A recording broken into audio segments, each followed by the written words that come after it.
नमस्ते बच्चों। आज मैं डॉक्टर प्रज्ञा यादव आपको कक्षा 11 की संस्कृत की कक्षा में लेकर चलती हूँ। आज हम सभी संस्कृत विषय में रघुवंशम महाकाव्य के द्वितीय सर्ग का अध्ययन करेंगे।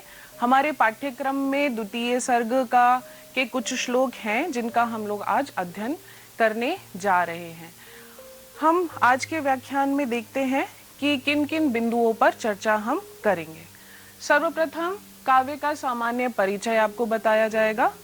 काव्य के सामान्य परिचय में आप काव्य से क्या समझते हैं, काव्य के कौन कौन से भेद होते हैं, ये आपको एक संक्षेप में बताया जाएगा। महाकाव्य, क्योंकि रघुवंशम एक महाकाव्य है, उसके विषय में अर्थात महाकाव्य विधा में कौन कौन से लक्षण होते हैं उसको आपको मैं थोड़ा सा बताऊंगी। और रघुवंशम एक महाकाव्य के रूप में किस किस लक्षणों से किस कौन कौन सा लक्षण उसमें है, ये आपको एक संक्षेप में परिचय बताया जाएगा। कालिदास, क्योंकि कालिदास भारत के ही नहीं विश्व के ख्याति प्राप्त कवियों में से एक हैं, तो कालिदास के विषय में, उनके महत्व के विषय में हम कुछ बिंदुओं पर चर्चा करेंगे, जिससे आपको यह पता लग जाए कि कालिदास की जो एक विशेषता है, जो महत्व है, वह इस संसार में आज के समय में भी क्या है। रघुवंशम प्रथम सर्ग का नाम है दिलीप वशिष्ठ आश्रम अभिगमनम। यहाँ आपको प्रथम सर्ग के कथा के विषय में बताया जा रहा है, क्योंकि द्वितीय सर्ग में कथा आगे बढ़ गई है, तो द्वितीय सर्ग की पूर्व कथा जो प्रथम सर्ग की है वो आपको संक्षेप में बताया जाएगा। यहाँ पर द्वितीय सर्ग की कथा का संक्षेप में एक सारांश आपको बता दिया जाएगा, जिससे आपको पता रहे कि आप क्या पढ़ने जा रहे हैं द्वितीय सर्ग के अंतर्गत। रघुवंशम द्वितीय सर्ग का प्रथम श्लोक आज हम पढ़ेंगे, जिसके अन्वय के साथ में कठिन शब्दों के अर्थों के विषय में हम लोग चर्चा करेंगे और काव्य शास्त्रीय तत्वों का भी अन्वेषण उस श्लोक के माध्यम से करेंगे। चलिए हम देखते हैं कि काव्य किसे कहते हैं। काव्य क्या है? यह एक बहुत व्यापक पारिभाषिक शब्द है।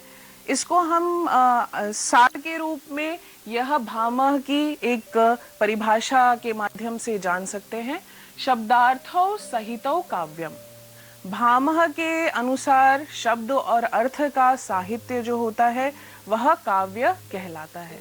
यह एक बहुत व्यापक परिभाषा है, क्योंकि शब्द और अर्थ का साथ साथ होना तो एक साधारण भाषा में भी होता है, लेकिन इसको और अधिक स्पष्ट किया गया है परवर्ती आचार्यों ने, जिन्होंने साहित्य किस प्रकार का होना चाहिए, जिसकी मनोहारिणी अवस्थिति हो, मतलब शब्द और अर्थ इस प्रकार से उस काव्य में हो जिसके माध्यम से यदि पाठक पढ़े तो उसको बड़ा ही आनंद प्राप्त हो। ये साधारण भाषा में कहा जा सकता है। और इस काव्य में जो भेद होते हैं वह आपके समक्ष दिख रहे हैं। देखिए, काव्य के दो भेद आपको यहाँ पे दिखाए जा रहे हैं, जो एक श्रव्य काव्य और दृश्य काव्य के रूप में आप यहाँ पर देख पा रहे हैं। श्रव्य काव्य, जिस प्रकार से नाम से ही आपको स्पष्ट हो रहा है कि श्रव्य काव्य जो होता है वह श्रवण के माध्यम से आह्लादित करता है, अर्थात जिसको हम पढ़कर सुनकर इस प्रकार से हम आनंद प्राप्त करें, वह काव्य श्रव्य काव्य होता है। दृश्य काव्य में आपने देखकर आप जिससे प्रसन्न होते हैं, जो आपको चमत्कार पूर्ण लगता है, जिससे आपको बहुत मनोरंजन होता है, आह्लाद मिलता है, वह दृश्य काव्य कहलाता है। तो दृश्य काव्य में आपके पाठ्यक्रम में अभिज्ञान शाकुंतलम यह नाटक है, तो इसलिए मैंने यहाँ पर लिखा है श्रव्य काव्य, क्योंकि हम महाकाव्य पढ़ रहे हैं और महाकाव्य काव्य में कहाँ पर स्थित होता है, इसके लिए हम श्रव्य काव्य को और अधिक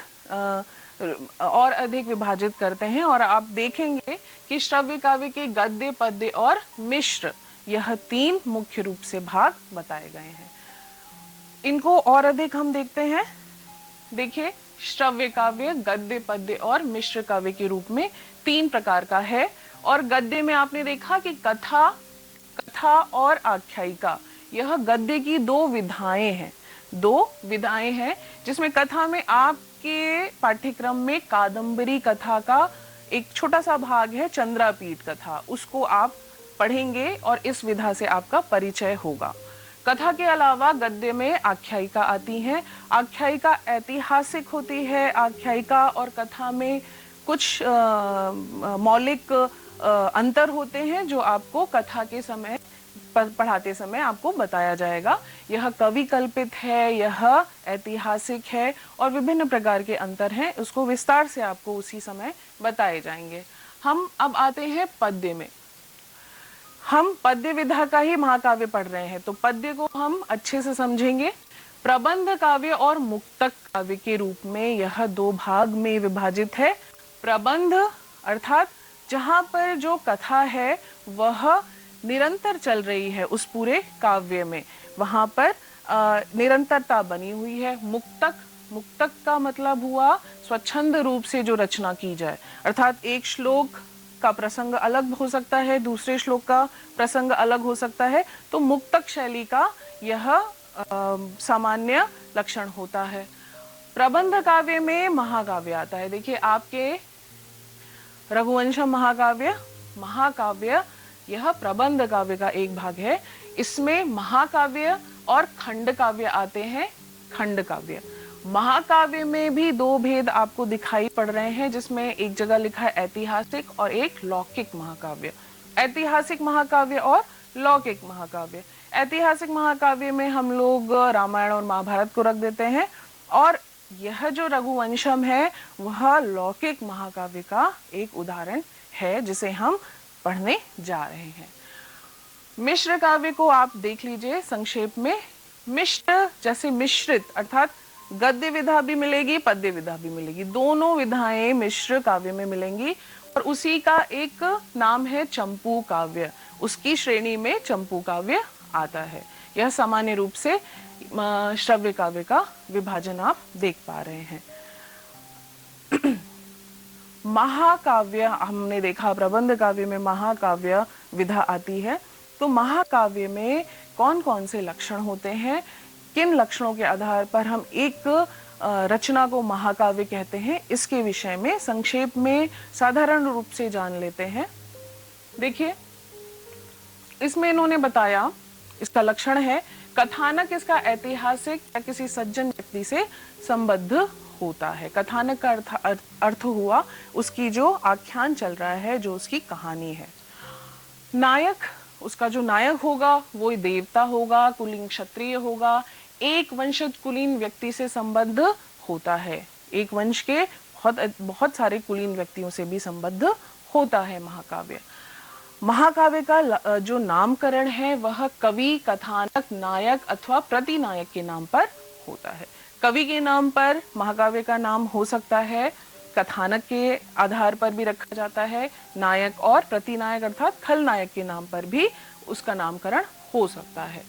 प्रारंभ में मंगलाचरण होता है। आप यह पहले से जानते हैं कि संस्कृत साहित्य परंपरा में कवि मंगलाचरण का प्रयोग अवश्य करते हैं, और यह मंगलाचरण उनकी ग्रंथ समाप्ति में कोई बाधा ना आए इसके लिए वह करते हैं, जो नमस्क्रियात्मक भी होता है और कथानक के विषय में बताने वाला भी होता है और देवस्तुति वाला भी होता है। तो इस प्रकार से मंगलाचरण की जो परंपरा है वो संस्कृत साहित्य में मिलती है। तो यहाँ पर भी प्रारंभ में मंगलाचरण होता है। 8 सर्ग से अधिक में विभक्त होता है। इनकी जो कहानियां अलग अलग विभक्त हैं, इनका जो जिस प्रकार से नाटक अंकों में विभाजित होता है, उसी प्रकार से यह जो महाकाव्य है वो सर्ग में विभाजित है। और यह जो सर्ग है वो 8 से अधिक होने चाहिए, इससे कम नहीं होने चाहिए। सर्गों के भी जो नाम होते हैं वह उस सर्ग की जो कथानक होता है उसके आधार पर रखे जाते हैं। प्रत्येक सर्ग में एक छंद होता है और वह सर्ग समाप्ति पर वह छंद दूसरे छंद में वह छंद के अलावा दूसरे छंद का प्रयोग कवि करता है। छंद से आपका तात्पर्य, आपको एक संक्षेप में बता दूं, छंद नियम होते हैं जिन नियमों के आधार पर काव्य रचना की जाती है, काव्य पद्यात्मक शैली में लिखा जाता है। इसके कुछ छंदों के कुछ उदाहरण है, जैसे आप रघुवंशम के द्वितीय सर्ग में उपजाति छंद को देखेंगे, उसमें कितनी मात्राएं हैं, कितने अक्षर हैं, यह छंद होते हैं। शार्दूल विक्रीडित का नाम आपने सुना होगा, और इस प्रकार से बहुत सारे छंद हैं।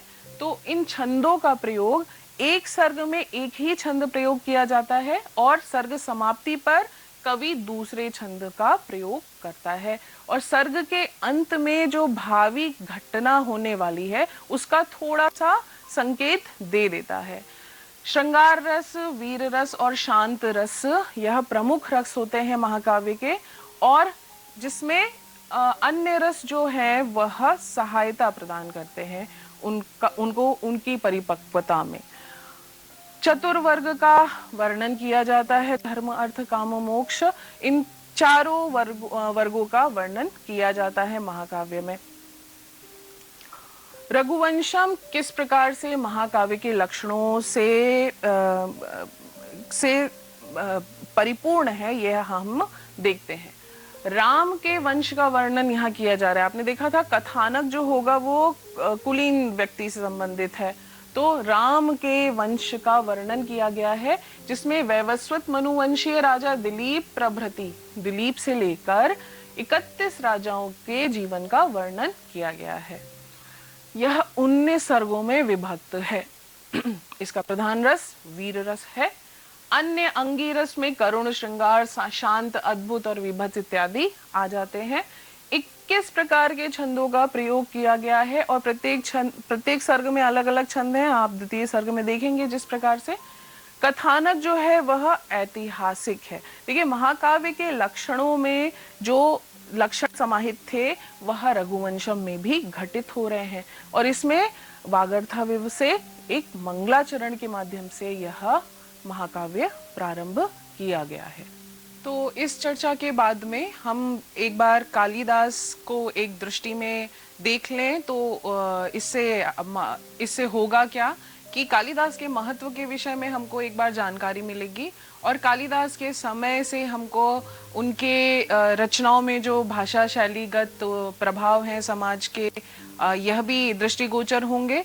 तो कालिदास के विषय में हम उनके समय निर्धारण को देखेंगे, और परवर्ती आचार्यों के द्वारा जो उनकी प्रशस्तियां की गई हैं, इन प्रशस्तियों के माध्यम से उसका हम उनके काव्य शैली की जो विशेषताएं हैं इन पर हम लोग एक बार दृष्टि डालेंगे।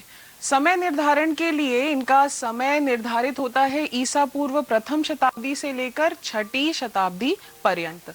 छठी शताब्दी, अब यह जो समय निर्धारण की जो विधि है वह अंतः साक्ष्य और बहिर् साक्ष्यों के आधार पर है, क्योंकि कालिदास ने स्वयं के लिए अपने ग्रंथों में कुछ भी नहीं लिखा है, अपना परिचय नहीं दिया है। इनके विषय में विभिन्न प्रकार की किंवदंतियां भी प्रचलित हैं, बहुत सारी कथाएं हैं, लेकिन जो हमको अंतः साक्ष्य अर्थात इनके स्वयं के लिखित ग्रंथों के अंदर कुछ संकेत मिलते हैं समय के, और बहिर्साक्ष्य अर्थात कुछ शिलालेख हैं, परवर्ती आचार्य हैं, उन्होंने इनका नाम उल्लेख किया है, तो उस आधार पे हम इनका समय निर्धारित करते हैं। इन्होंने मालविकाग्निमित्रम नामक एक नाटक लिखा, जिसमें अग्निमित्र, जिसको कहा जाता है पुष्यमित्र, शुंग का पुत्र था। ईसा पूर्व प्रथम शताब्दी उसका समय है।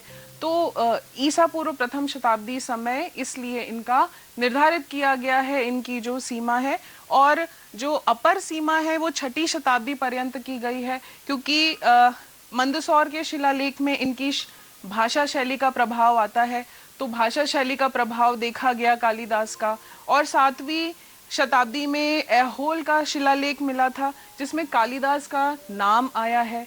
तो इन साक्ष्यों के आधार पे कालिदास का हम समय निर्धारित ईसा पूर्व प्रथम शताब्दी से लेकर छठी शताब्दी पर्यंत कर सकते हैं। परवर्ती आचार्यों ने इनके महत्व को अपनी लेखनी के माध्यम से बताया, जिसमें उपमा कालिदास से बहुत प्रसिद्ध है। कालिदास की उपमा बेजोड़ है, यह इसका अर्थ होता है। और उपमा के विभिन्न उदाहरण, विभिन्न सुंदर उदाहरण आपको रघुवंशम महाकाव्य में जब आप अध्ययन अभी प्रारंभ कर रहे हैं उसमें मिलेंगे। कुछ उदाहरण आपको पहले देती हूँ। आप पढ़ेंगे, दिन क्षपा मध्य गतेव संध्या। यह सुदक्षिणा जो राजा दिलीप की पत्नी है, और एक दृश्य का उन्होंने बड़ी सुंदर उपमा दी है। जैसे दिन और रात के बीच में संध्या सुशोभित होती है, उसी प्रकार नंदिनी गो और राजा दिलीप के बीच में सुदक्षिणा सुशोभित हो रही थी। इस प्रकार से सुंदर उपमा आपने एक उपमाएं आप लोग देखेंगे। और एक और उपमा पढ़ेंगे, श्रुतेरिवार्थम स्मृत्य अन्वगच्छत। श्रुति के अर्थों का जिस प्रकार स्मृति अनुगमन करती हैं, वैसे ही सुदक्षिणा उस नंदिनी गाय के पीछे पीछे तक चली। ये सुंदर उपमाएं कालिदास की विशेषता है, और परवर्ती आचार्यों ने भी यहाँ तक कहा गया है। जयदेव ने कवि कुल गुरु कहा, कवियों के कुल के वरिष्ठ कवि कहा जयदेव ने। कुमारिल भट्ट ने ये पुरा कवि नाम गणना प्रसंगे कनिष्ठिकाधिष्ठित कालिदासः तत्तुल्य कवेर भावा दनामिका सार्थवती बभूव। यह कालिदास की विशेषता ही है, उनकी गरिमा है, जो कुमारिल भट्ट ने यहाँ पर इस श्लोक के माध्यम से बताई कि प्राचीन कवियों की जब गणना की जाती है तो कनिष्ठिका पर अर्थात यह उंगली जो है जहां से गिनती शुरू होती है, वहां पर कालिदास का नाम आ जाता है। और उसके बाद उस स्तर के कवियों की कमी होने के कारण अनामिका, जिसका नाम अनामिका है अर्थात नामहीन है, अनामिका अपने नाम के लिए सार्थवती बभूव, सार्थक यह नाम अनामिका का प्रतीत होता है। यह उन्होंने बड़ी सुंदर उनकी विशेषता, उनका महत्व बताया। बाण भट्ट ने भी यहाँ लिखा उनके विषय में, निर्गता सुनवा कस्य कालिदासस्य सूक्तिषु प्रीतिर मधुर सार्द्रासु मंजरीष्विव जायते। सूक्तियों में बड़ा ही सुंदर रस है, और यह कालिदास की सूक्तियों की विशेषता बाण भट्ट ने तक बताई। और सिर्फ मात्र अपने ही भारतीय प्राचीन कवियों के द्वारा इनकी प्रशस्ति नहीं हुई है, यहाँ विशेष रूप से मैंने यहाँ पर बताया कि पाश्चात्य विद्वान भी कालिदास को विश्व के प्रसिद्ध और विख्यात कवियों में से एक मानते हैं। और सर विलियम जोन्स जो हैं, उन्होंने तो कालिदास को भारतीय शेक्सपियर की उपाधि दी है। और लासेन जो है, प्रोफेसर लासेन, उन्होंने भारतीय काव्य नभ मंडल के सबसे प्रकाशित तारे के रूप में कालिदास को माना है। अर्थात इसका जो अर्थ है वो यही हुआ कि कालिदास मात्र भारत के नहीं अपितु विश्व के प्रसिद्ध कवियों में से एक हैं। और हमारा सौभाग्य है कि हम कालिदास की प्रसिद्ध रचना रघुवंशम के द्वितीय सर्ग का अध्ययन करने जा रहे हैं। अतः आपको यह कालिदास के विषय में जानना अत्यावश्यक है। और उसके बाद हम लोग रघुवंशम के प्रथम सर्ग दिलीप वशिष्ठाश्रम अभिगमनम, इस पर हम इसका कथा को हम ढंग से देखेंगे। देखिए, ग्रंथारंभ में मंगलाचरण किया है, हमारी यह पहली कक्षा है, तो हम मंगलाचरण कर लेते हैं। मंगलाचरण के विषय में, वागर्थाविव संप्रक्तौ वागर्थ प्रतिपद्यये जगतः पितरौ वंदे पार्वती परमेश्वरौ। यह उन्होंने मंगलाचरण करके परम पिता पार्वती और परमेश्वर का यहाँ पे स्तुति की है। तो चलिए हम लोग प्रथम सर्ग की कथा को एक बार संक्षेप में देख लेते हैं। देखिए, कवि रघुवंशीय राजाओं के धर्माचरण का इन्होंने पहले वर्णन किया कि त्यागाय संभृता नाम सत्याय मित भाषिणम, अर्थात जो त्याग के लिए ही वह अर्थ का ग्रहण करते थे, और मित भाषिणम कम बोलते थे, किसके लिए? सत्य धर्म का पालन करने के लिए। तो इस प्रकार से कुछ उन्होंने विशेषताओं से रघुवंशीय राजाओं की गरिमा का व्याख्यान किया है। और कवि द्वारा रघुवंशी राजाओं के वर्णन में अपनी मेधा की असमर्थता को भी स्वीकार किया है। उन्होंने कहा, क्व सूर्य प्रभवो वंशः क्व चाल्प विषयामति। कहाँ सूर्य के समान प्रभावशाली वंश और कहाँ मेरी छोटी सी बुद्धि, मैं कहाँ रघुवंश के राजाओं का वर्णन कर पाऊंगा, लेकिन फिर भी मैं यह धृष्टता कर रहा हूँ। इस प्रकार से इन्होंने प्रथम सर्ग में बताया है। वैवस्वत मनुवंशीय प्रथम राजा दिलीप का वर्णन किया है। दिलीप से प्रारंभ हो गया रघुवंशम, और राजा दिलीप तथा रानी सुदक्षिणा का जो संतान प्राप्ति के लिए जो एक अनुष्ठान करना होता है, उसको करने के लिए, उसकी प्राप्ति के लिए वह वशिष्ठ आश्रम गमन करते हैं। वशिष्ठ आश्रम में जाकर वशिष्ठ ऋषि उनको अभी तक संतान क्यों नहीं हुई, इसका कारण भी बताते हैं कि राजा दिलीप जब स्वर्ग से वापस आ रहे थे तो कल्प वृक्ष के नीचे कामधेनु बैठी हुई थी, लेकिन राजा ने अपने पत्नी के पास जाना ज्यादा महत्वपूर्ण समझा और कामधेनु का आदर नहीं किया, उनकी पूजा नहीं की, इसलिए कामधेनु उनसे नाराज हो गई और इसलिए उनकी अभी तक संतान नहीं हो रही है।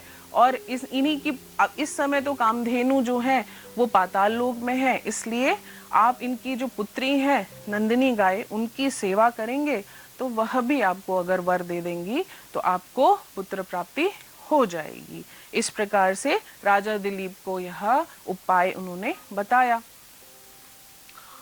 राजा दिलीप ने यह उपाय सुनकर वहीं पर रहने का निश्चय किया। रानी सुदक्षिणा और राजा दिलीप दोनों वशिष्ठ आश्रम में रुक जाते हैं और एक रात बिताते हैं और सुबह होकर उठकर सेवा परायणता में लग जाते हैं। यहाँ तक प्रथम सर्ग की कथा थी। द्वितीय सर्ग का सार भी हम आज देखेंगे।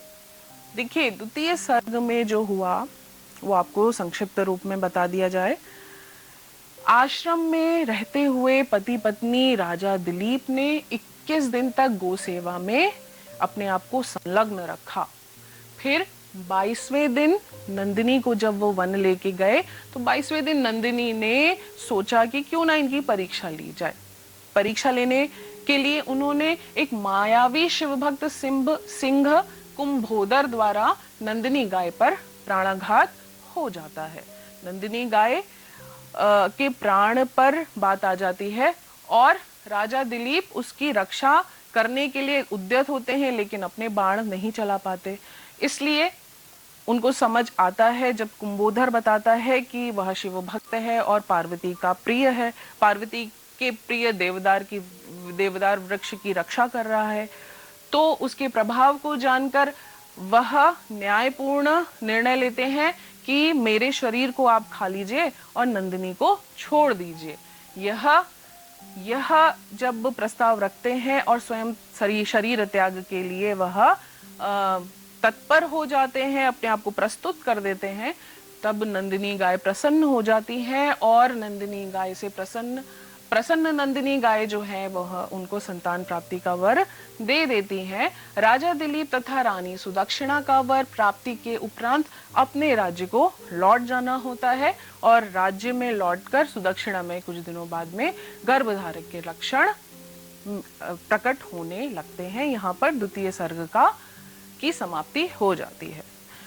यहाँ पर समाप्ति के बाद में आपका प्रथम श्लोक आपको पढ़ना है। प्रथम श्लोक का हिंदी संदर्भ आप देख रहे हैं, जिसमें महाकवि कालिदास द्वारा रचित महाकाव्य रघुवंशम के द्वितीय सर्ग नंदिनी वर प्रदान से उद्धृत है। संस्कृत में जब संदर्भ लिखेंगे तो आपको लिखना है प्रस्तुत श्लोकः महाकवि कालिदास कृत रघुवंश महाकाव्यस्य नंदिनी वर प्रदानमिति नाम्नः द्वितीय सर्गात् उद्धृतः अस्ति। यह आपका संस्कृत में संदर्भ है। प्रसंग जो प्रथम श्लोक का प्रसंग है वह आप देख रहे हैं, इसमें राजा दिलीप प्रातः काल में नंदिनी गाय को वन के लिए मुक्त कर रहे हैं। हम श्लोक 1 को एक बार वाचन करते हैं। अथ प्रजानामधिपः प्रभाते जाया प्रतिग्राहित गंधमाल्याम वनाय पीत प्रतिबद्ध वत्साम यशोधनो धेनु मृषेर्मुमोच। इसमें हम कठिन शब्दों को एक बार देखेंगे। मुमोच का अर्थ हुआ छोड़ दिया। कहाँ के लिए, किसको छोड़ दिया, अब आपको यह ढूंढना है। आप देखिए, धेनु को छोड़ दिया। ऊपर से देखेंगे, अथ निरंतरता को बता रहा है। प्रजानाम अधिपः, प्रजाओं का राजा। कौन? राजा दिलीप। प्रभाते, प्रभात काल, प्रातः काल में। जाया अर्थात पत्नी के द्वारा। प्रतिग्राहित गंधमाल्याम, जिसको चंदन इत्यादि माला चढ़ा दी गई है, ऐसी वह गाय, नंदिनी गाय। वनाए, वन के लिए। पीत प्रतिबद्ध वत्साम, यह भी नंदिनी गाय का विशेषण है।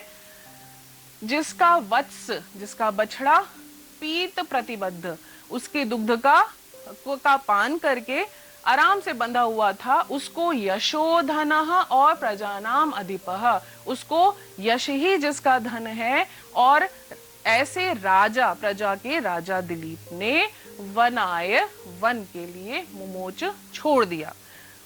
अन्वय के माध्यम से एक बार पुनः क्रमबद्ध तरीके से हम लोग इसका अर्थ देख लेते हैं।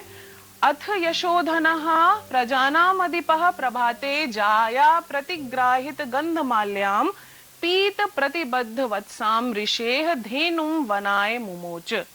यशोधन, यश ही जिसका धन है, प्रजा के राजा ने, राजा दिलीप ने प्रभात काल में, प्रातः काल में ऐसी गाय, अर्थात जिसको राजा की पत्नी ने गंधमाल्या चढ़ा दी थी, ऐसी गाय, और जिसका बछड़ा दुग्ध पान करके प्रतिबद्ध, बंधा हुआ था, ऐसी ऋषि की गाय को वन के लिए छोड़ दिया। संस्कृत भाषा में व्याख्या आप देख लीजिए। अस्मिन् श्लोके वर्णितमस्ति यत् प्रजेश्वरः यशोधनः राजा दिलीपः निशायाः अनन्तरम् उषा काले महर्षेः वसिष्ठस्य नन्दिनी धेनुं वनं गन्तुं मुक्तवान्। सा नन्दिनी धेनु या दिलीपस्य पत्न्या सुदक्षिणया चन्दनमाला गृहीता स्वीकारिता आसीत्, यस्याः वत्सः दुग्धपानं कृत्वा प्रतिबद्धः तां नन्दिनीं धेनुं राजा दिलीपः प्रातः काले वनाय मुक्तवान। यह आपने संस्कृत भाषा में व्याख्या देखी। भाषा शैली की विशेषता में आप यहाँ देखेंगे कि यहाँ उपजाति छंद है। उपजाति छंद का लक्षण होता है इंद्र वज्रा और उपेंद्र वज्रा, दोनों का मिश्रण होता है। एक चरण में इंद्र वज्रा हो जाएगा, दूसरे चरण में उपेंद्र वज्रा हो जाएगा, या इस प्रकार से 1, 2, 3 चरण में इंद्र वज्रा और चौथे में उपेंद्र वज्रा। इस प्रकार से इसके बहुत सारे भेद होते हैं। तो उपजाति छंद आपको यहाँ दिखाई पड़ रहा है। प्रत्येक चरण में 11 वर्ण होते हैं, यह उपजाति छंद होता है। व्याकरणात्मक टिप्पणी में आप देखेंगे पीतः प्रतिबद्धः वत्सः यस्याः सः, यह बहुव्रीहि समास है। यशः धनम यस्य सः, यशोधनः अर्थात राजा दिलीपः, बहुव्रीहि समास का उदाहरण है। जायया प्रतिग्राहिते गंधमाल्ये ययासा सा धेनुः, बहुव्रीहि समास का उदाहरण है। हम लोग मुख्य बिंदु के आधार पर एक बार पुनः हम अभ्यास कर लेते हैं। कह धेनु वनाय मुमोच, किसने धेनु को वन के लिए छोड़ा? राजा दिलीपः। नंदिनी कस्य धेनुः आसीत्? महर्षि वसिष्ठस्य धेनुः आसीत्। यशोधनः तथा प्रजानाम अधिपः कस्य कृते प्रयुक्तः? यश ही जिसका धन है और प्रजा का राजा किसके लिए प्रयुक्त हुआ है? राजा दिलीपस्य कृते प्रयुक्तः। पीत प्रतिबद्ध वत्सा का, जिसका बछड़ा जो बंध गया था दुग्धपान करके, वो ऐसी गाय कौन है? नंदिनी धेनु। और किस काल में? कस्मिन काले राजा धेनु मुमोच, कौन से काल में राजा ने धेनु को छोड़ा? प्रभाते। आपने ये अभ्यास देखा। अभ्यास के लिए आप सभी को पठित श्लोक का सस्वर वाचन जिस प्रकार से उपजाति छंद का यहाँ किया गया, उसको आपको करना है, अभ्यास करना है। पीत प्रतिबद्ध वत्सा किसका विशेषण है? जो अभी पढ़ाया गया था वो आपको बताना है। श्लोक में आए हुए बहुव्रीहि समास, आपने व्याकरणात्मक टिप्पणी में देखा बहुव्रीहि समास के उदाहरण, उनको लिखना है। तो यह आपका अभ्यास प्रश्न था और इस अभ्यास प्रश्न के साथ में यह कक्षा समाप्त करती हूँ। और यदि इस कक्षा में कुछ समस्याएं हैं, इससे संबंधित प्रश्न है, यह आप इसकी पाठ्य सामग्री भी दीक्षा पोर्टल पर उपलब्ध है। आप उसको गूगल प्ले स्टोर या iOS से डाउनलोड कर सकते हैं। और आप इस वीडियो को पुनः देखने के लिए उत्तर प्रदेश माध्यमिक शिक्षा विभाग के YouTube चैनल को सब्सक्राइब कर लीजिए, उसमें आपको यह वीडियो मिल जाएगा। अगली कक्षा में पुनः मिलेंगे, तब तक के लिए नमस्कार।